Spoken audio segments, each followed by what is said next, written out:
Harihi Om.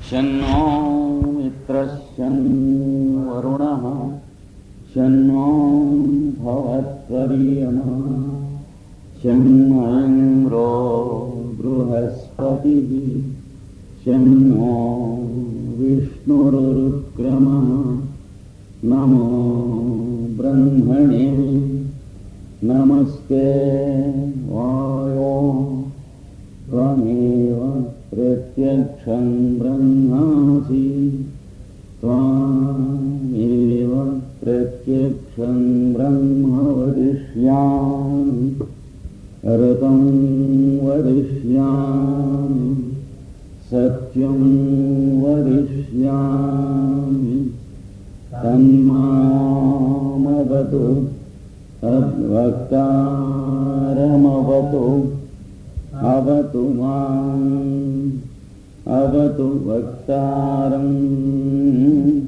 Om Shanti Shanti Shanti. I thank you all for the happy presence you have given me this evening. Thank the organizers who have created this opportunity this evening. And the topic for today is the power of thought. It is a vast subject and it is as vast as the air and atmosphere around us. What air is around us, thoughts are in our mind. Just as the air in the atmosphere takes many directions according to the atmospheric pressure and environmental conditions. Similarly, our thoughts will take many directions according to the environment and the stimulation we give to ourselves. But often the stimulation is given by others to our thought, and that is what we call conversation. When two people are talking, the one gives the stimulation of the thoughts of the other. Hence, the direction of thought force is random. It depends upon the chance. Many subjects come and go while we make a conversation, and many times it seems there is no control. We don't know sometimes what subjects we are going to think and speak, and most of the day is spent like that by many of us. When we properly consider how a thought is born and how it is nourished and transmitted, we can understand a very beautiful process going on. When we make a special study of it, we understand that there is a thought evolution and that also the forces within and around us are rearranged with every thought we produce.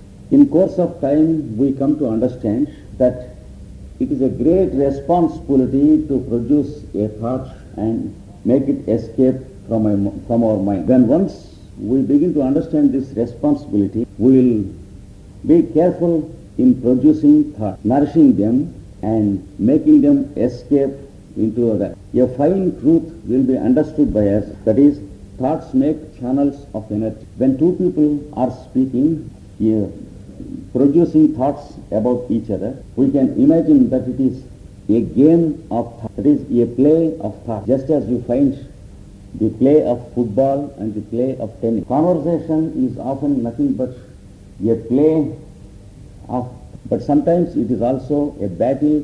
So we have mainly two types of thought force. The one is battling of thoughts, the other is a play with thought, and a third one is a responsible play with thought. That is possible only when we know the responsibility of producing a thought. First, when we apply our common sense to thought production, we see that one man speaks and the other man obeys. In another case, the one man speaks and the other man understands. These two processes will explain us that thoughts are transmitted from one person to another through the medium of sound. Though it appears common. It is a very subtle process that is going on between us. Because it is so very common, we do not bestow our thought about the process. If I make some sounds here, the sounds escape into the space. They are translated into vibrations. Again, your ears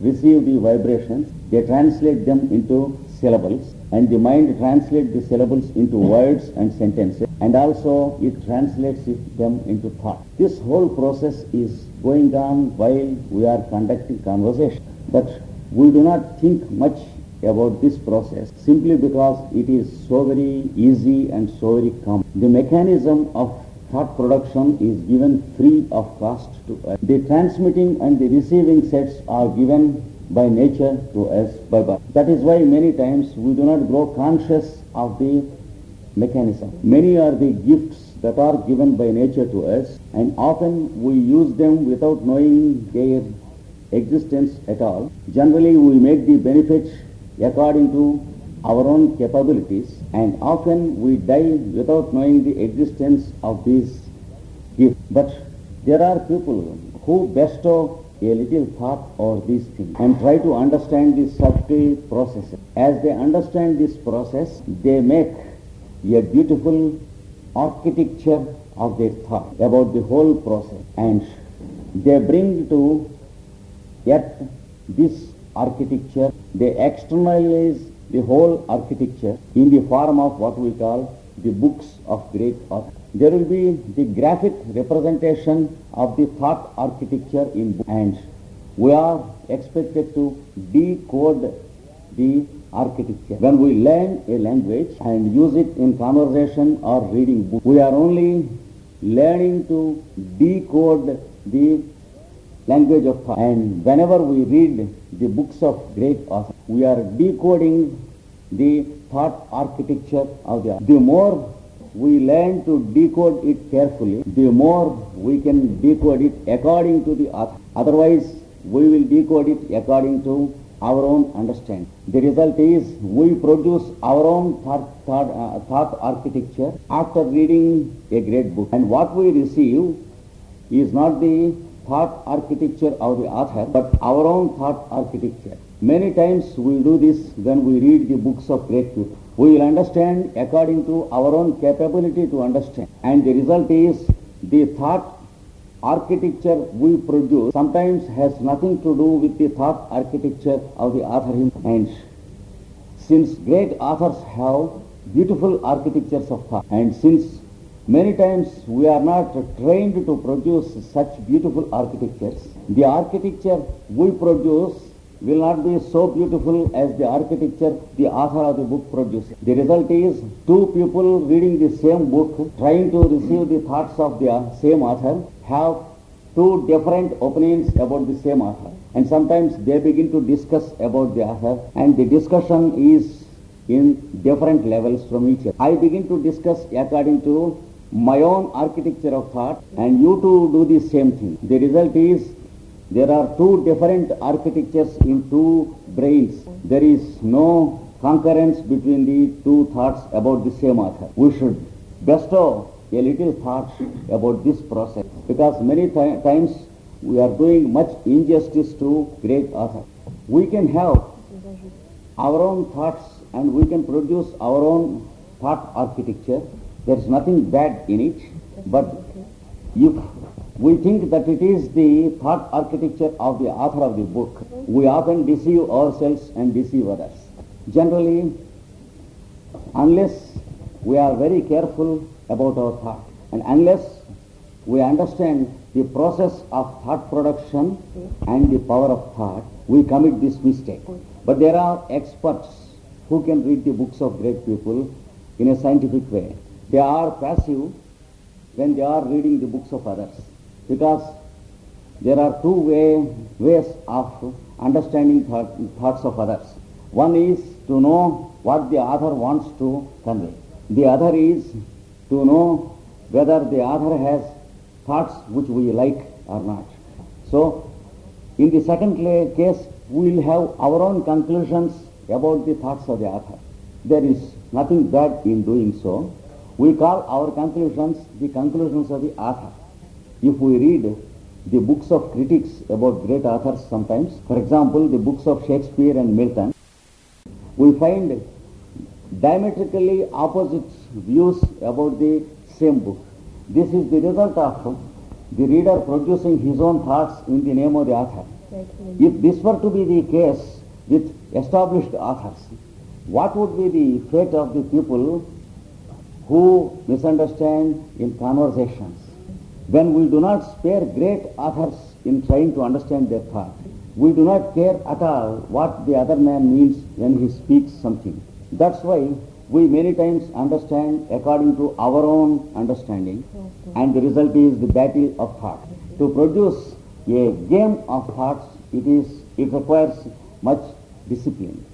When you are playing a game, there should be a sportsman's spirit in you and only creative and constructive attitude about your thought. If your attitude is constructive, it produces a constructive thought. And the thought produces a constructive thought in the mind of the other person. And then if the other mind is also disciplined and clean, then he will present a positive thought once again in a beautiful way and expresses it in the conversation. It once again touches your mind and it induces you to produce once again a beautiful thought. So a game of thoughts is possible only when two disciplined souls speak to each other. When thoughts are transmitted from person to person through the medium of sound, the sound vibrations produced will be symphonic and harmonic, and they produce thoughts that are symphonic and harmonic only when two people who are well disciplined begin to speak to each other. If one of them happens to be disciplined and if the other happens to be in the emotional plane, then it will be a one-way traffic of thought. Whenever the disciplined soul tries to express a harmonic thought by way of sympathy and love or enthusiasm or inspiration, the other person receives it and has a stimulation. But what is there in him will be stimulated. And if he has emotion in him instead of inspiration, the emotion will be stimulated by the good thought produced. And since the stir of the emotions is always inharmonic, it produces a disharmony in the other person, and a thought which is disharmonious will be produced by the other person. He expresses that thought in a most painful way, and the person who has produced the beautiful thought has to receive the painful thought in return, and therefore it is for him to develop shock absorbers in his thought platform. You see, in vehicles like motor cars and trains and aeroplanes, we have shock absorbers. When the vehicle is of a cheaper nature, the shock absorber will be defective, and when you are traveling in the vehicle, you will receive jolts. When the vehicle is of a higher nature, for example, a jet plane or a fast traveling express, the speed of travel will be more and the jolt produced is less. Sometimes if the vehicle is perfect, the jolt produced is nil. This is what happens when the expert in thought producing begins to speak. When you pay regular attention to your thoughts and study the quality of the thoughts you produce, and then how to produce those thoughts and externalize those thoughts, if you understand how your thoughts travel to the other person, if you make a special study of these thoughts and begin to live in self-awareness, then you will automatically develop beautiful shock absorbers. That means you will never produce any shock by your thought production to others. The result is no one conversation of yours or no piece of your behavior will produce a jerk in anyone. Not only that, you will receive no shock or no jerk from the thought of anyone around you or the conversation of anyone around you, however painful it is, however rough and untrained it is, however emotional and astral it is, whatever may be the ugliness of the thought produced by the other person, you will develop an art in such a way that the thought does not come to you and pierce you. You will receive very comfortably, having very smooth pads. This is what is called expert nature in thought transference. Then you are ready to play the game of thoughts. The same thing is said in the Bhagavad Gita. This is considered to be a part of spiritual training. Unless you develop this art, your yogic training is not complete.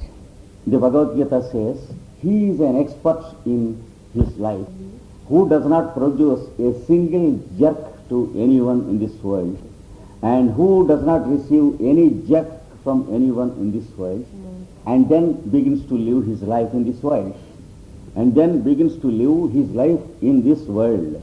So, the thought production requires such a training. It does not require too much of observation to understand that thoughts stimulate energy centers and thoughts produce power waves. If you have an observation of a group of people quarreling on the street, this point becomes quite clear to you. When one person speaks, the other person has his face very red, and he begins to speak more vehemently, and when he speaks, the face of the first person will be more red.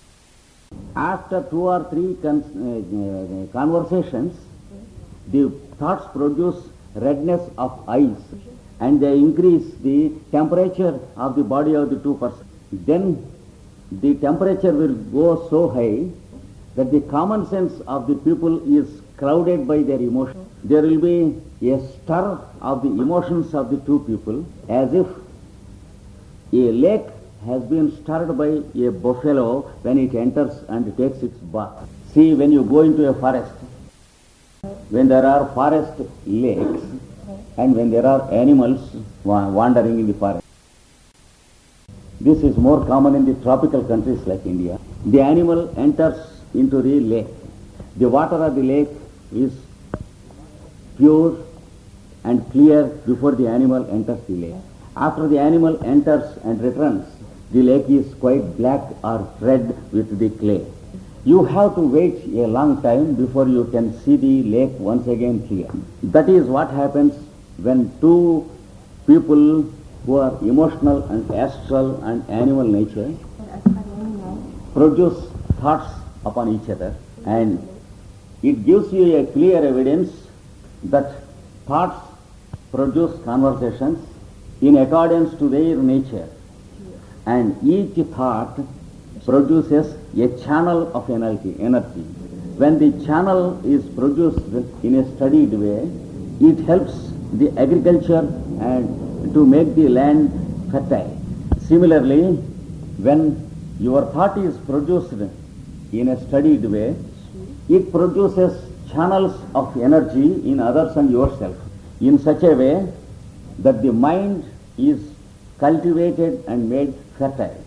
The capability to absorb the mind into the higher mind, and the lower mind being distilled into the higher mind, leaving all the clay of emotions outside and allowing only pure energy as pure water. This is what happens when you know the art of understanding thought power. Then we will understand that there are 2 types of thoughts, the positive thoughts and the negative thoughts. Positive attitude produces positive thoughts, and positive thoughts produce positive attitude once again. They go on in an alternating manner. The attitude produces the thought, and the thought produces the attitude in himself and others. So that when once we break the succession, there is a confusion. When we know the art of not breaking the succession, the process becomes beneficial and utilitarian. That is, you can produce a chain of thoughts and attitudes in you and others also, and each chain can be produced in such a way that it makes a chain pattern which can be used to understand a science or an art or a humanity, and every chain of thought and attitude will work as a tutor and a master of yourself. You will feel that you are being trained by your higher nature, and often you will understand that you are having a proper understanding of difficult things. Generally, when our thoughts are not properly disciplined, we have the difficulty of understanding some intricacies of sciences and art. But when you begin to make a special study of your thought force and begin to produce thought chains alternating with attitudes, then you will find a peculiar result. Any difficult subject automatically explains itself to you without the necessity of an expert to explain to you. Except the technicalities of any subject, everything can be understood by yourself automatically. And any language structure becomes clear to your mind within a short time, and whenever you read a book which is difficult to others, you will find that it is not difficult, because the book begins to open to you simply. Within a short time you will understand that you will read the author, you will not read the book. You will know the art of reading the author himself. Similarly, when you are conducting conversations, you will be reading the other persons and you are not tackling the thoughts of others, because you remember that thoughts are produced by persons and it is with the persons you are conversing. But when we are not trained in this thought force, we think that we are speaking to others while we are speaking to their thoughts and not them. So this is one common experience which you come across when you begin to make a special study of your thought force and produce thoughts. Whenever you produce a positive thought, it induces positive attitude in others, and in return you will be presented with a positive thought. And once again it induces in you a positive attitude. The whole process becomes constructive and creative. Before we make a special study and undergo this training, we will be doing much harm to ourselves and to the society by producing thoughts without knowing the responsibility. Now, if you look at the international situation, you will see how the world is heading to a crisis. Is it not the result of irresponsible thought production, producing wrong attitudes? Every negative thought produces a negative attitude in the other person. And again, you are responsible in producing a negative thought in others. And in return, you will respond negatively and once again produce a negative thought. When this happens between two persons, it may be negligible to the human society. When this happens between two countries or two nations, the result is disastrous. Mankind has received very painful lessons in the human history till now, and many are the wars that mankind fought till today. And every war proves the animal nature of the human being on this earth. That is an animal way of producing thoughts. That is the negative way of producing thoughts. When emotion were to be the cause of producing a thought, it induces emotion in others. Unless the other person has absorbed all the emotion in him. But 98% of we, the human beings, we live in emotion, and our emotional nature is not absorbed. Therefore, whenever a emotional thought is produced, there is an emotional response. It is Not possible only when the other person has no emotion at all. But generally it's not possible not to have emotion. Unless something more valuable replaces the emotion, it's not possible not to have emotion. What is it that can replace the emotion in us? It is what we call inspiration.